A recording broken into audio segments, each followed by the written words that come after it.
Hello friends, हमारे channel universal GS में आप सभी का स्वागत है। दोस्तों, आजकल चर्चा में है, बहुत ही चर्चा में है यूक्रेन और रसिया के बीच जो युद्ध हो रहा है, ये बहुत ही चर्चा में है और काफ़ी अटकलें लगाई जा रही हैं कि तीसरा विश्व युद्ध होगा या नहीं होगा। तो इसमें दोस्तों हम बता देना चाहते हैं आप लोगों को, जितना दिन युद्ध खींचेगा और जब तक यूक्रेन सरेंडर नहीं कर देता है रशिया को, तब तक युद्ध होने की स्थिति बरकरार है। और यहाँ पे दोस्तों सभी देशों को गुटबाजी से बचना अति आवश्यक है। दोस्तों याद करिए, प्रथम विश्व युद्ध जो हुआ था, यही गुटबाजी मेन कारक हुआ था, मेन कारक फैक्टर हुआ था विश्व युद्ध का। दोस्तों प्रथम विश्व युद्ध बोस्निया तथा हर्ज़ेगोविना में हुआ था।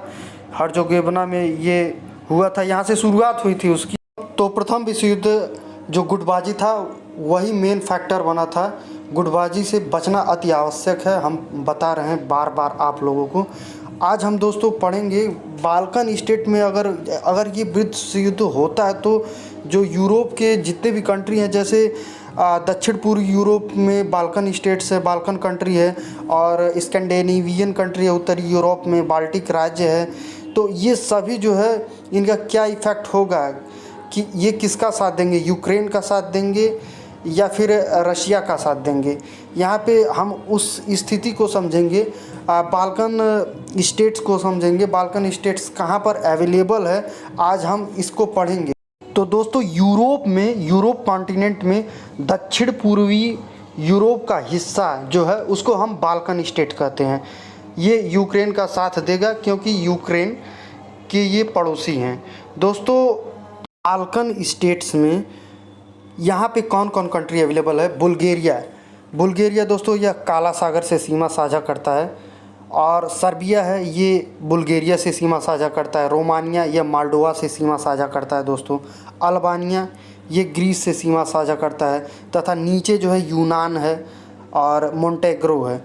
ये दोस्तों बाल्कन स्टेट है। ये बाल्कन स्टेट है, दक्षिण पूर्वी यूरोप का हिस्सा बाल्कन स्टेट कहते हैं। दक्षिण पूर्वी यूरोप के हिस्से को बाल्कन स्टेट कहते हैं, बाल्कन कंट्री कहते हैं। अब उत्तरी यूरोप को स्कैंडिनेवियन कंट्री कहते हैं। दोस्तों इसमें कौन कौन से देश शामिल है? Norway, Sweden, Denmark, Iceland. दोस्तों उत्तरी यूरोप के हिस्से को स्कैंडिनेवियन कंट्री कहते हैं, इसमें नॉर्वे, स्वीडन, डेनमार्क, आइसलैंड ये शामिल है। दोस्तों उसके बाद बाल्टिक स्टेट में एस्टोनिया, लाटविया, लिथुआनिया ये सभी जो है देश शामिल हैं। उसके बाद है दोस्तों आइबेरियन स्टेट में पुर्तगाल, स्पेन ये दो देश शामिल हैं। उसके बाद वेनेलिक्स देश को दोस्तों वेनेलिक्स कंट्री को निम्न भूमि वाले देश का दर्जा दिया गया है। इसमें नीदरलैंड, बेल्जियम और लग्जमबर्ग शामिल हैं। और वेल्थ रीजन में चले जाएंगे दोस्तों तो स्कॉटलैंड रीजन है। Scotland plus Wales plus England को तीनों को जोड़ देने से ग्रेट ब्रिटेन का निर्माण होता है दोस्तों। उसके बाद दोस्तों यूनाइटेड किंगडम, इसमें ग्रेट ब्रिटेन प्लस उत्तरी आयरलैंड जुड़ जाता है, और इस तरह से यूके की राजधानी, यूनाइटेड किंगडम की राजधानी लंदन।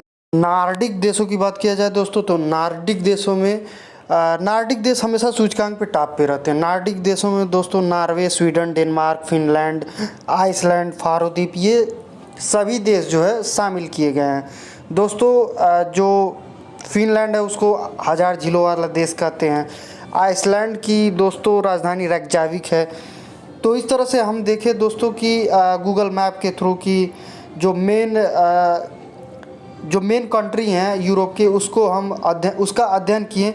नेक्स्ट वीडियोस में देखेंगे कि और भी स्टेट्स की क्या सिचुएशन है यूरोप में, तथा क्या प्रभाव, क्या इफ़ेक्ट देखने को मिलेगा रशिया तथा यूक्रेन के बीच अगर ये तृतीय विश्व युद्ध की तरफ अग्रसर होता है तो इन देशों का क्या रोल होगा। तब तक के लिए नेक्स्ट वीडियो का इंतज़ार करिए। Thank you.